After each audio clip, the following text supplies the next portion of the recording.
Hey everyone, welcome back to the Casual TV channel. Today we're diving into one of the most iconic symbols in Avatar The Last Airbender, the striking face paint of the Kyoshi Warriors. Have you ever wondered what the Kyoshi Warriors' bold face paint really means? Or where the tradition even came from? In this video we'll uncover the fascinating history behind the Kyoshi Warriors' face paint, its connection to Avatar Kyoshi herself, and how it represents strength, honor, and the fierce spirit of these legendary protectors. To understand some of these traditions, we have to look at Avatar Kyoshi's early life, especially her connection to her mother Jessa. Kyoshi's mother was actually an air nomad who defected from the Eastern Air Temple. After dropping off Kyoshi real quick in Yokoya, she disappeared and went on to live a life of crime. But she didn't just leave Kyoshi with a painful memory. She also left behind a journal full of Dao Fei traditions and customs, along with something even more iconic, her Airbender war fans. These fans would go on to become the signature weapons of the Kyoshi warriors we see in Avatar The Last Airbender. But unlike Suki and the non-bending warriors who used them purely for combat, both Jessa and Kyoshi used the fans to enhance and amplify their bending skills. Now if you're wondering about the headdress and the green kimono that the Kyoshi warriors are always wearing, the golden headdress was actually a 2-for-1 deal with the fans, as they were left to Kyoshi by her mother as well. The green kimono, however, was not given to Kyoshi by her mother or the Flying Opera Company, the Flying Opera Company being the Dao Fei criminal group that Kyoshi's parents led and the group that taught Kyoshi some of her bending. The green kimono was given to her by Genzu to wear to a meeting with Tajaka, the Pirate Queen, in the Fifth Nation, when she was not technically the Avatar and everyone thought Yoon was. If you want an explanation of that, I can make another video for you. These gifts that are symbols of the Kyoshi warriors, honestly, Kyoshi wasn't very fond of the people that gave them to her. But the war paint is a different story.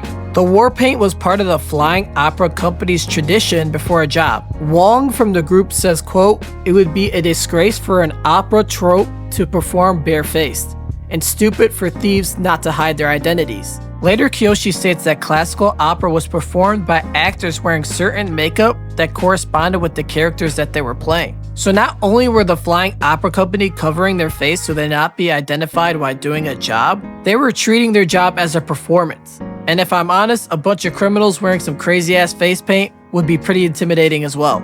The main colors of the opera company are the same as we see for the Kyoshi warriors, red and white. The black was thrown in there for a little flair, I guess, because the red and white colors have deep meaning for the group. On page 342, Wong says white symbolizes treachery, a sinister nature, suspicion of others, and the willingness to visit evil deeds upon others. Now if you heard that and thought that might be the worst symbolism to paint on your face, then you're in agreement with Kyoshi's girl Ranji, who did not like that at all. However, the red color symbolizes, quote, honor, loyalty, and heroism. Wong continues saying, "This is the face we show our sworn brothers and sisters. The red is the trust we have for each other, buried in a field of white, but always showing through in our gaze." The white is more to demonstrate the togetherness of the group instead of being a potent message in the Flying Opera Company. The main color is the red, showing the brotherhood that is this criminal group. They may be criminals from different places, but at the end of the day, they are family to one another.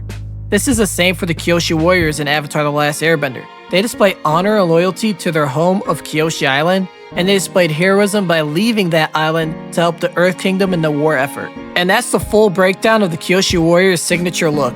From the war fans, golden headdress, to the face paint and the iconic green kimono, they're not just really cool designs, they're full of history and emotion behind each piece. It's wild to think that Kyoshi's image, which became a symbol of strength and unity, was built from gifts that were given to her, but turned those pieces into something more powerful, not just for herself, but for the generations of warriors after her.